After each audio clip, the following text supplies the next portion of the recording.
আজকের ডেটটা ছিল 11 July. Welcome back to my video.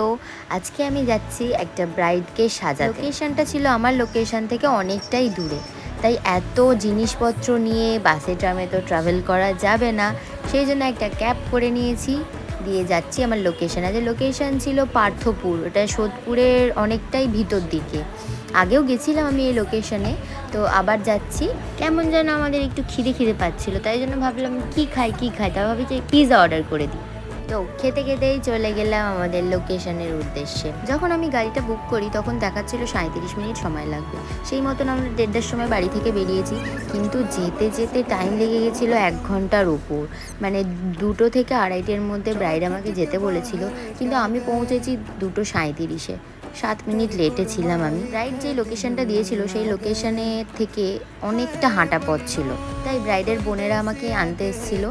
তো দেখো এখানে রাস্তাটা খুবই কী বলবো, ভালো না। তো এই এত ভারী ব্যাগটাকে নিয়ে আমাকে এরমভাবে চাগিয়ে চাগিয়ে যেতে হয়েছে। যাই হোক, একটু তো কষ্ট করতেই হবে। ট্রাভেল করে সাজানোর এটাই মজা বলো বা সাজা বলো, যাই হোক। পৌঁছে গেছি ব্রাইডের বাড়িতে, কিন্তু ঘরটা ভীষণই ছোট ছিল, মানে আমাদের লাইট সেট আপও করার জায়গা ছিল না সেরকম। আর বিয়ে বাড়ি তো বুঝতেই পারছো, একটু তো অগোছালো হবেই।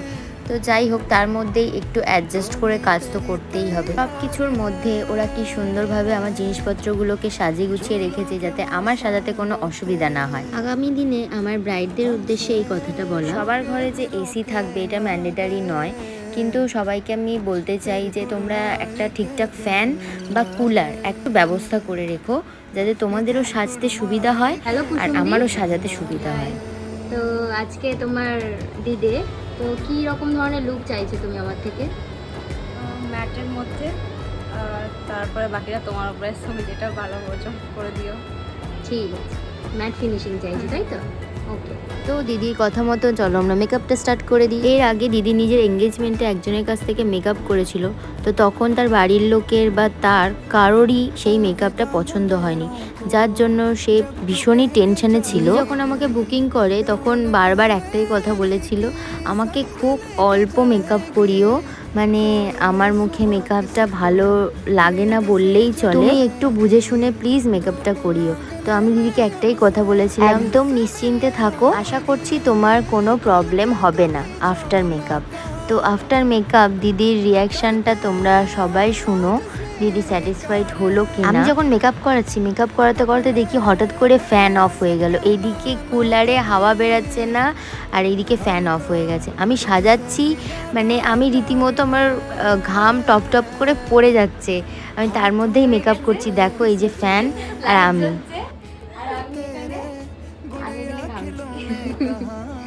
কথা বলতে বলতে আমার মেকআপটা প্রায় শেষের দিকেই। আজকে দিদির প্যাকেজ ছিল ওয়াটার রেজিস্ট্যান্ট, মতন আমি এখানে ওয়াটার দিয়ে টেস্ট করিয়ে তোমাদের দেখিয়ে দিচ্ছি। দেখো আমি এটা জল স্প্রে করার পর আমি হাত দিয়ে জলটাকে ফেলছি, জলটা কিন্তু পড়ে যাচ্ছে, কিন্তু মেকআপ কিন্তু একদমই উঠে আসছে না। আমি এখানে টিস্যু দিয়েও তোমাদের দেখিয়ে দিচ্ছি যা ওয়াটার রেজিস্ট্যান্ট হলো কি। মেকআপ হয়ে যাওয়ার পরে আমি দিদি সাজেশন দিলাম যে দিদি তুমি একটু হাইলাইটার ইউজ করো, ভালো লাগবে তোমার লুকটা।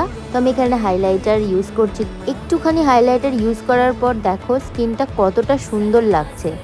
দিদি রাজি হয়েছিল বলেই আমি হাইলাইটারটা দিয়েছি, নইলে আমি এটা স্কিপ করে যেতাম, কারণ দিদি বলেছিল একটু ম্যাটের ওপর যেন রাখতে। আমার কাছে আমার ব্রাইডের কথাই শেষ কথা, আমি আমার ব্রাইডের ইচ্ছে মতনই মেকআপ করি, নিজের ইচ্ছে মতন নয়, কারণ আজকে দিনটা তার। আমি সাজেশন দিই যে এইটা করলে ভালো লাগবে, তো দিদি সেই রকম বলেছিল না তোমার যেটা ভালো লাগছে তুমি সেটাই করো। নিজের লেহেঙ্গাটা পর্যন্ত আমাকে দিয়ে চয়েস করিয়েছে, মানে আমাকে বলেছে যে তুমি সাজেশন দাও যে আমি কি ধরনের লেহেঙ্গা কিনবো, কি ধরনের জুয়েলারি কিনবো, কি ধরনের কি কিনলে আমাকে ভালো লাগবে কি না।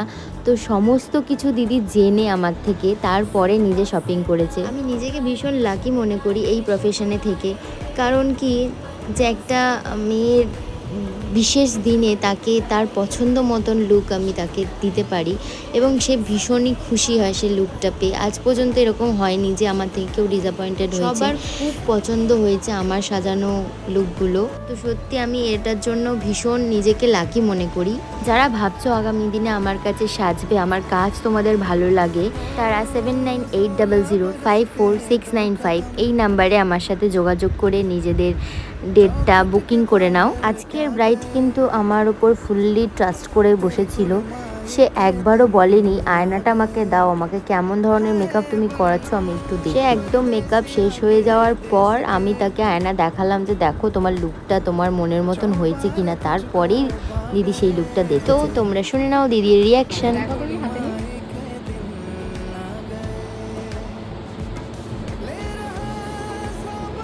কি মনে হচ্ছে? না ঠিক আছে, এবার মুখটা চেঞ্জ হয়নি। সেমই আছে তো? হ্যাঁ, আগের বারের Last time এক্সপিরিয়েন্স কেমন ছিল?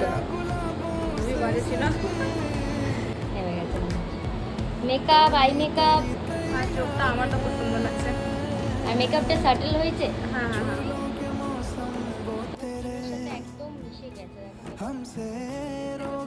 খুব সুন্দর, থ্যাংক ইউ। যেটা টেনশন করছিলাম ওইটা ঠিক আছে। তোমরা তো শুনতেই পেলে দিদি কিন্তু টেনশনের মধ্যে ছিল। তো যাই হোক দিদির ফুল লুকটা তোমাদেরকে একবার দেখিয়ে দিই। আজকের আমার এই ব্রাইডকে তোমাদের কেমন লাগলো কমেন্ট সেকশনে কিন্তু অবশ্যই জানিও। ভালো লাগলে লাইক শেয়ার করে দিও, আমাকে সাপোর্ট করো। পুরো কমপ্লিট হওয়ার পর আমার ব্রাইডের কেমন লাগলো সেটা তো শুনতে হবে, সেটা শুনে নাও। আমি খুব স্যাটিসফাইড, কেন কি লাস্ট টাইম যেটা আমি করেছিলাম যার কাছ থেকে, বাট ওটা স্যাটিসফাইড ছিল না, বাট এটা দেখে আমি খুবই স্যাটিসফাইড, খুবই হ্যাপি। ফাইনালি পয়সা বসুন মেকআপ হয়ে গেছে। খুব সুন্দর লাগছে তোমাকে, তোমার আউটফিটটাও দারুণ। আর তুমি এই জিনিসগুলো কিনেছো ম্যাচিং করে, তার জন্য তোমার লুকটা এত সুন্দর হয়েছে। তো তোমাকেও থ্যাংক ইউ, করেছিলে। তোমাকেও থ্যাংক ইউ যে আমার সাজেশনে তুমি এত সুন্দর সুন্দর জিনিসগুলো কিনেছো। খুব ভালো লাগছে তোমাকে, কংগ্রাচুলেশন। Thank you. ব্রাইডের মেকআপ ডান, একদম পুরো 6টার মধ্যে ব্রাইডকে আমি একদম রেডি করে দিয়েছি। তোমাদের কেমন লাগলো তোমরা কিন্তু কমেন্ট সেকশনে একদম জানাতে ভুলো না। এবার যাই বাড়ি দিতে, আজ শেষ হয়ে গেছে, এবার যাচ্ছি বাড়ি। তো আমার পেজে যারা নতুন এখনও ফলো করোনি একটু ফলো করে নিও। আর দেখা হচ্ছে পরের ভিডিওতে, ততদিন ভালো থেকো, সুস্থ থেকো, টাটা।